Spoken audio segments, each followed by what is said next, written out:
കഴിഞ്ഞ ഫെബ്രുവരിയിൽ കടന്നുപോയി. 59 വയസ്സേ ഉള്ളൂ അദ്ദേഹത്തിന്. വളരെ പ്രകാശമുള്ളൊരു വ്യക്തിയായിരുന്നു. അദ്ദേഹം ഇങ്ങനെ രോഗക്കിടക്കയിലായിരിക്കുമ്പോൾ ഇങ്ങനെ കാണാനായിട്ട് പോയി.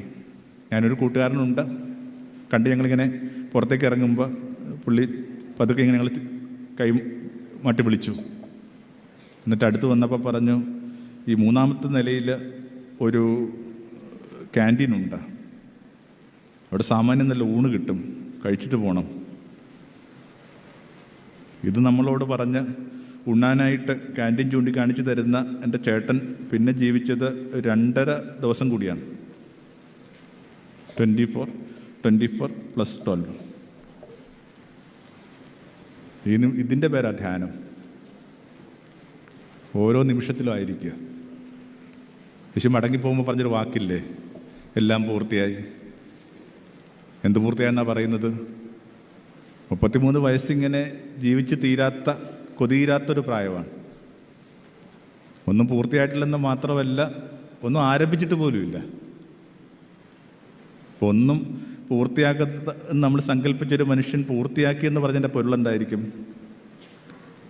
നിമിഷങ്ങൾ മാത്രമാണ് പ്രധാനം. Only movements that matter. ഈ നിമിഷങ്ങളെ ഭംഗിയാക്കുക. അതിന് വിളിക്കുന്ന വാക്കാ ധ്യാനം, അവെയർനെസ്. ഇപ്പോൾ രണ്ടതാണ്. ഇങ്ങനെ കൂടെ പാർക്കുന്നവരിലേക്ക് കുറേ കൂടി ഏകാഗ്രമാവും. ശ്രദ്ധിക്ക്. നേരത്തെ പറഞ്ഞൊക്കെ എന്തുകൊണ്ടാണ് അയാളുടെ കണ്ണ് നിറഞ്ഞത്? എന്തുകൊണ്ടാണ് പെട്ടെന്നൊരു ദിവസം നിങ്ങളുടെ അപ്പനിങ്ങനെ കൂനിപ്പിടിച്ചത്? എന്തുകൊണ്ടാണ് ചില മനുഷ്യരെ കാണുമ്പോൾ നിങ്ങളുടെ അമ്മ തലകുനിച്ച് നടക്കുന്നത്? ഇതൊക്കെ ഒന്ന് ശ്രദ്ധിച്ചാൽ നല്ലതല്ലേ? 3, അഹന്തയെ വിനയം കൊണ്ട് നേരിടുക. മടങ്ങിപ്പോകുമ്പോൾ അവസാനമായിട്ട് പറഞ്ഞ വാക്കുകൾ ഒന്നതായിരുന്നു. എന്താണത്? ഇത് നിങ്ങൾ ചെയ്യുക. എന്ത്? പാദക്ഷാളനം. മേൽക്കച്ച മാറ്റി അരക്കച്ച കെട്ടി ഇങ്ങനെ താലത്തിൽ വെള്ളമെടുത്തിട്ട് ഇങ്ങനെ ഓരോരുത്തരുടെയും കാൽപാദം കഴുകി തുടങ്ങി. ഇപ്പോൾ നമ്മൾ പള്ളിയിലേക്കുള്ള ശുശ്രൂഷയിൽ ചെയ്യുന്ന രീതി നമ്മളതിൻ്റെ ഒരു എക്സൈറ്റിക്കലായിട്ട് നോക്കുമ്പോൾ ഇത്തിരി ബുദ്ധിമുട്ടുള്ളത് തന്നെയാണ്. എപ്പോഴും നമ്മൾ കാണുന്ന ഇങ്ങനെ മുമ്പിലിരുന്നുകൊണ്ട് ഇങ്ങനെ കാല് കഴുകി പോകുന്നതായിട്ടാണ്. പക്ഷെ അങ്ങനെയുള്ളൊരു ഇരിപ്പ് ആയിരുന്നില്ല അവരുടേത്.